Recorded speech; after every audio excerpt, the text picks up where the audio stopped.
Welcome to the Noble Podcast. In this podcast, we interview sales legends and share their secrets with the goal to help you improve your sales strategy.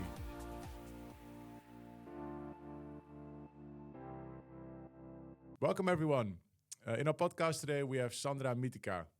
Sandra started her career in the creative industry and then founded her own company. For the past decade, she's worked in partnerships, and in 2021, she moved to the Netherlands.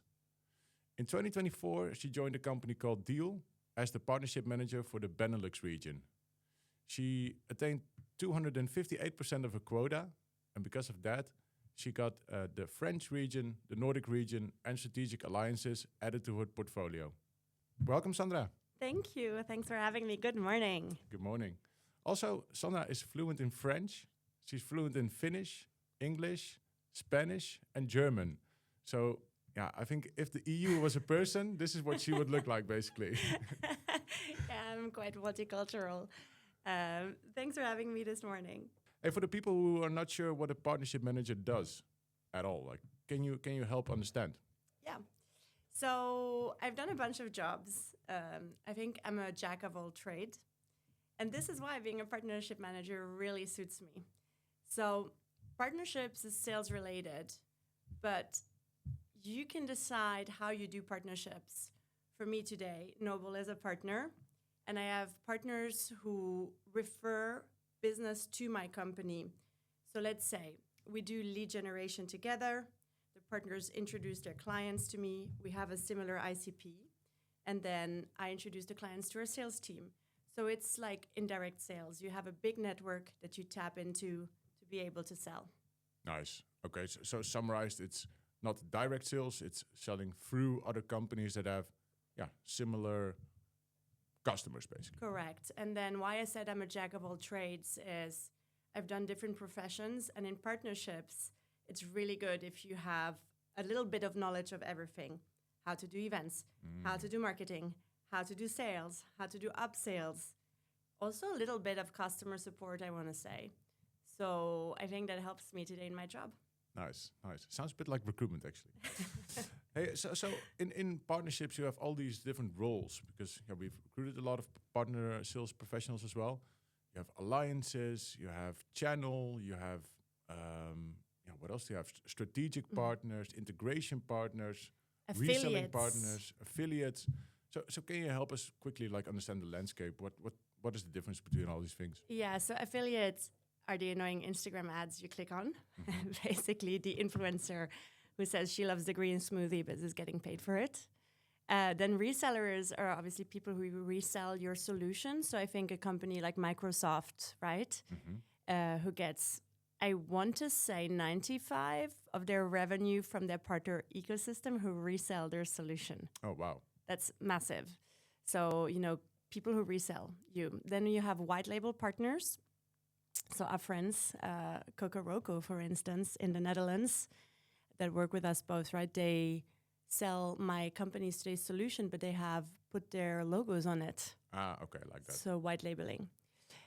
And channel are partners who just send business to us through referrals, which is very, very common. I think it's the most common type of partnerships. Then we have brand partners. That's something I don't really do, but when two big brands work together, promote each other and push each other up. More on the marketing side, maybe then. More on the marketing side, yeah. Okay. Like, for instance, KLM has a great, branding partnership. And, when you see ads with XYZ, it's partnerships with different brands. And then VC partners as well in my field. So as we know, there's a lot of early stage companies who are raising funds, and they work with VCs who help them grow, giving them advice, introducing them to their network. And for instance, we have that a lot at Deel. We have VCs who contact us because their companies need to grow abroad, and that's what we do. Okay. That's interesting. And what about integration partnerships? Is that where two software companies integrate, or how does that work exactly? It's a big one, I forgot. I love how you know partnerships well. Yeah, it's basically tech companies who work together. So, for instance, in our job, you as a recruiter, you need an applicant tracking system, right? Yeah. So let's say Deel has their own system, but we have other companies that we work with, like Team Taylor, the Swedish applicant tracking system. where when you send a CV, it gets all your details, it gets you in the HR system, and then the hiring manager is able to filter candidates. Okay. And so you would integrate with another platform that is maybe an HR system. And that would be a tech integration. Or what else do we have? We have, when you integrate with a spend management company, like a Pleo, for instance. Yeah, exactly. And then it tracks the expense data with the HR data of a candidate. Yeah, okay. Yeah. Okay, nice. Thanks for explaining that. And what about your role? Like, how does your role look like from a day-to-day perspective? What does it entail? Take me through the day of the life of Sandra, basically. People are going to be very confused. No, but so what I enjoy, like I said earlier, in partnerships, how you do your job in partnerships, and obviously depending on your employer, is up to you. So if I take my current job, I have a P&L responsibility for the Benelux and the Nordics and some top strategic accounts. How I get there is up to me. And that's something I really like, because everybody in my company is a highly achieved professional. And what I excel in, and I think that's something that you know really well, is networking. I'm a social butterfly, doing events. So that is my strategy. Can confirm, yeah. Yeah. So when my day-to-day, I love it. It's multitasking. It's very busy. I have a million different little tasks that I do. So, I start my day, I look at data, which is very important. I think to be successful, you need to know at all times, like, how am I achieving towards my KPIs? How are my partner performing? How can I help them grow if they're not performing as I forecasted? Then I'll do a bunch of calls. I'm still a salesperson at the end of the day, where, I talk to my partners about how can I help them and their network and vice versa. Then I plan let's say every quarter I have roughly 10 events, almost per region. That's a lot of events. So I'm also a producer by background. Did you know that I used to work for Angry Birds? Remember that game? Yeah. I remember. Yeah. So I was a producer for that company. So I think my production backgrounds really helped me. I worked for the audio team. I also worked for the whole animation team. Like Angry Birds made a movie, there was a TV show, and I worked through the production pipeline like a producer. And I think that's helped me a lot in my job. It's like project management, really. Yeah, 100%. So most of my day is project management, I would say. Nice. Okay, so it sounds like you're starting your day with data. You're doing a lot of activities in terms of networking, calling, basically a traditional sales role in that regard as well. That's correct, yeah. Cool. And what are your monthly targets, or how are you being held accountable? Yeah.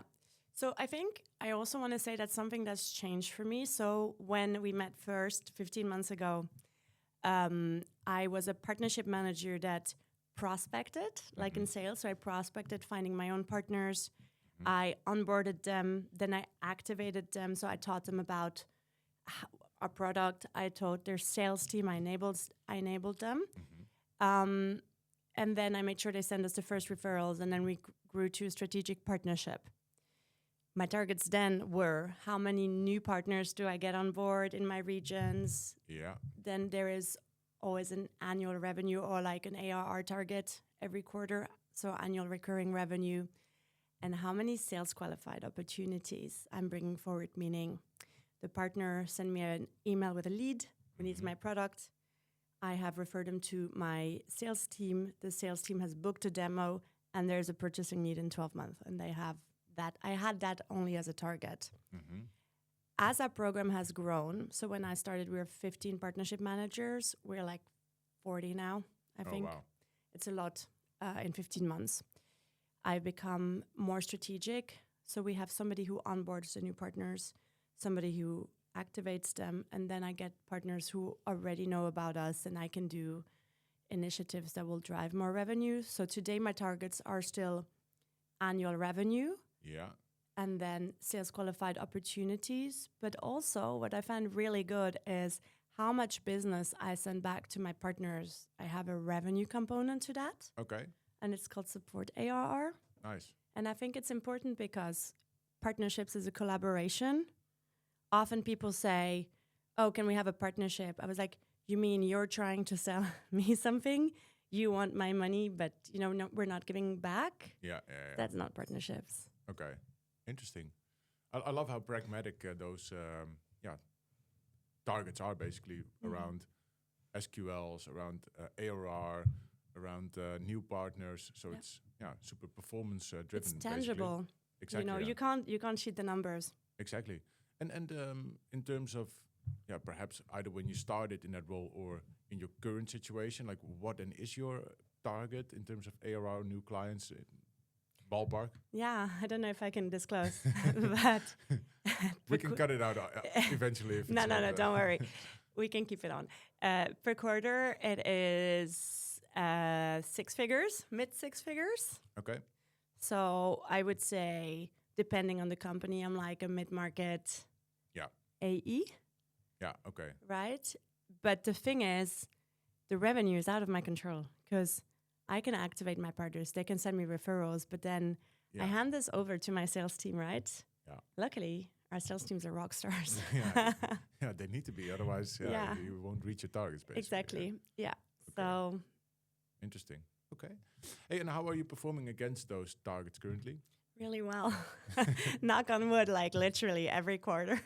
I think when you're a salesperson every quarter, maybe some people are more relaxed, but you know me, I am a very high-wired, not very relaxed person, even though I'm chill and cool, but I'm always high energy. So I'm always like, how am I going to make it? Yeah. Last quarter, last year, like you said, I was at something ridiculous, like 278% attainment. It's amazing. I didn't see it coming because I guess I have always a component of self-doubt, which is healthy to a certain extent, right? Of course. And the last quarter, I was at 170. So I've done really well. This quarter, I'm again thinking I'm never going to make it. Right now, I'm like at 20% to my target. Yeah, okay. But that usually changes a lot in the last month. And yeah, we'll see. Yeah, exactly. So quarter over quarter, super strong performance. Yes. And then every quarter at this time, right, we're now 6 weeks into the quarter. So we're halfway. It's the summer holidays. I'm like, I'm never going to make it. And then it always works out. And then my boss always laughs like, why are you still stressing? Yeah. That's I think that's actually a quality of somebody who is a high performer, that you're stressing about it, that you have a little bit of self-doubt. I think that's inherently baked into the personality of a top performer. I've learned along the way. But okay, and what are your secrets, or what are you doing to achieve those targets or to overperform on them? Yeah. I think I never walk into things thinking that's going to be easy, right? I think the self-doubt we talked about is a thing. My operations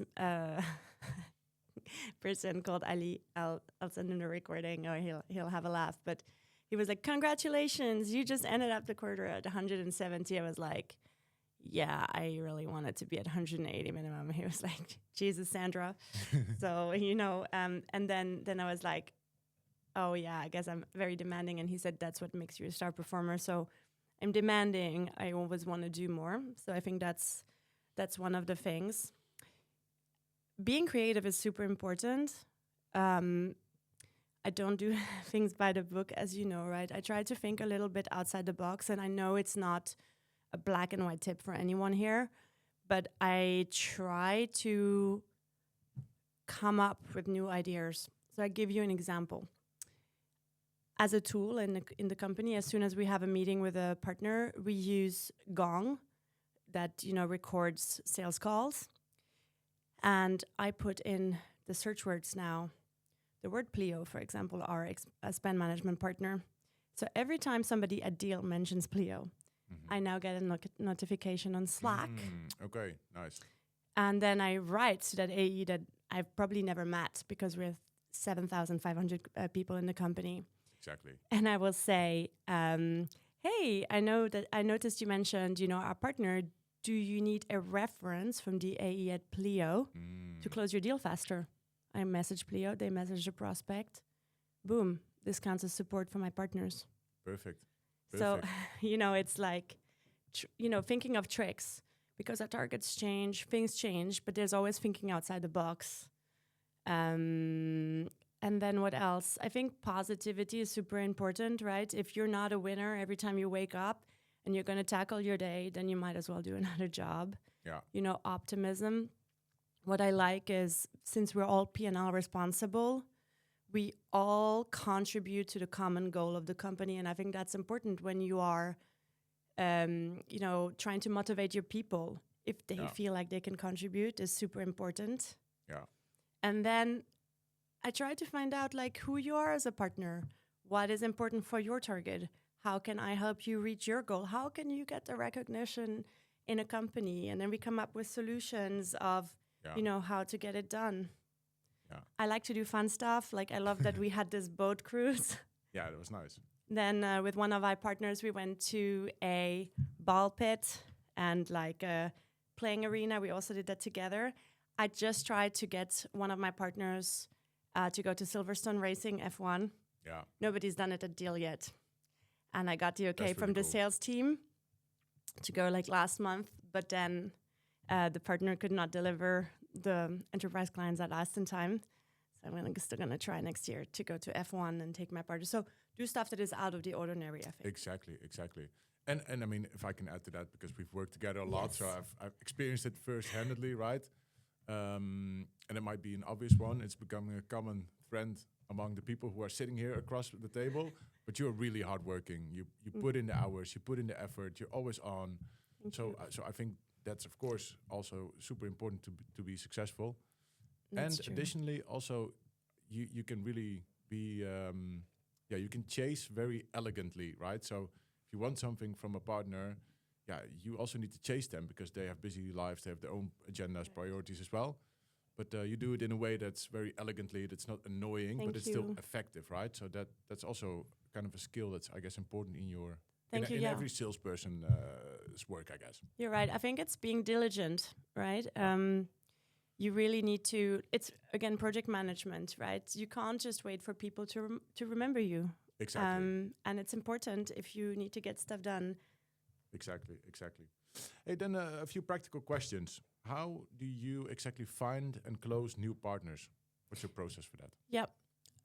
So we have a very clear ICP of what a great partner is for a business. So it's very clearly defined. Like at Deel, some of our top partners are professional services. So they are legal, tax, accounting, or recruitment partners such as yourself, right? You're my top recruitment partner in several regions. Then we have tech. So I'm very old school. Like I'm not the most tech savvy partnership manager. So people would be like, go into LinkedIn Sales Navigator or whatever. I just basically like Google it or look on LinkedIn. So I'm very old school with that. Love that. Nice. And what is your approach to maintaining relationships with partners, and how do you do that exactly? Yeah. And how do you get the most out of partnerships? So, as you know, I'm not traditional for a lot of things, and maybe some other people are more strategic. Nowadays, I have to be because I have the biggest book of business in EMEA and APAC in our company. But it's based on human relations for me. So I am a person's person. I love other people. I strive on connecting with other people. I get energy. So for me, it's like, as you know, how do I get along with you, right? Yeah, exactly. What do we have in common outside work as well? Like, do we have the same way of thinking? Are we motivated to do things together? So I filtered my partners to start with on their willingness to be successful, to collaborate, because even though you're a great brand, if you're not motivated to do anything, then we're not going to go anywhere. Yeah. Nowadays, it's a bit different because I have so many partners and I still have the same amount of time and I'm like just one person. I've asked my partners about what is their strategy? How can we help them differentiate with their competitors? Like, can we bring them a competitive advantage? Yeah. Can we help them, sell our products through them in a bundle?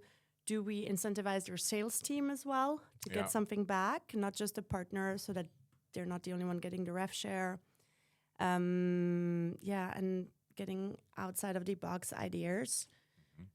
Right now, I'm working with a partner on having them sell a suite of products at a discounted price. So I first go to their office, I teach their sales team about how we can work together, like what our product is, what our top clients or top prospects are, who we want to onboard, and then we work through that together. So we're like I'm also almost in their team, and then we make sure that we can, co-sell and co-market together.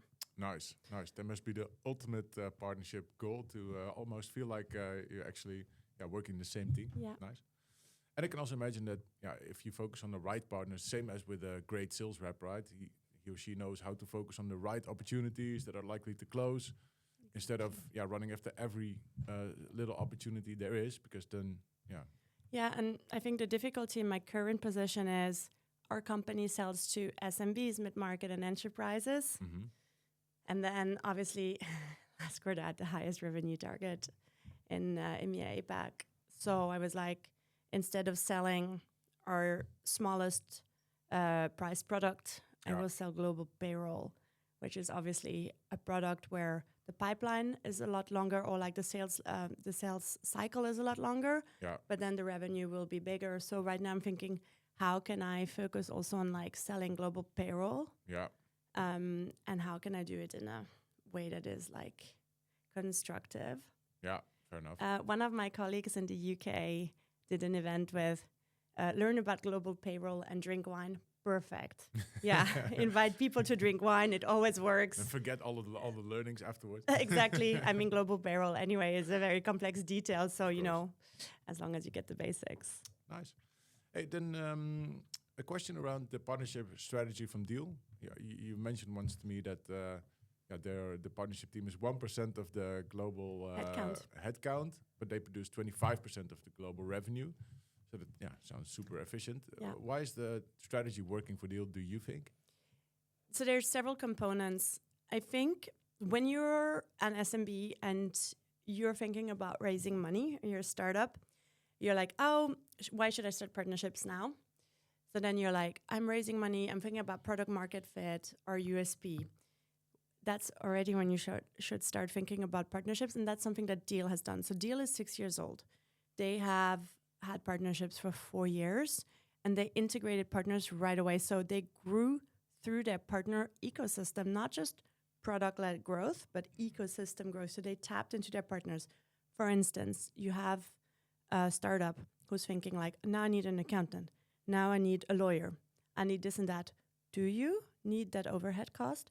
Or do you actually can do that? Can you do that through your partners? Do you have like partners who are legal? So maybe you grow with your partners, through your partners. Something that for us was very important, we talked about tech partners earlier, is to make sure we have connectivity. Yeah, exactly, Yeah. Connectivity. Between our data systems. So we made sure that and I'm not a tech person, but like our data can be shared with other companies from the get-go.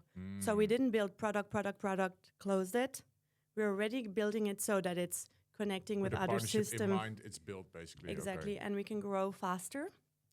And like you said, 1% of our headcount is partnerships, and it was last year, 25% of the revenue. Now it's going to be 30 is the goal. It's very ambitious. And I think we have a really good strategy because we have 7 types of different partnerships. So we have diversified. We have very high targets, I'm not going to lie. So, very high targets means that we are like really performing. We have to perform. Yeah. We're a high performance company. And I think that's it. Nice. Well, thanks a lot, Sandra, for being here today. It's been a pleasure. Thank you. Nice. So, if you want to follow Sandra, make sure to add her on LinkedIn or give her a follow on the LinkedIn. If you like this podcast, if you like this content, then make sure to subscribe to the Spotify podcast, basically. And stay tuned for the next episode. Thank you. Thank you. Bye.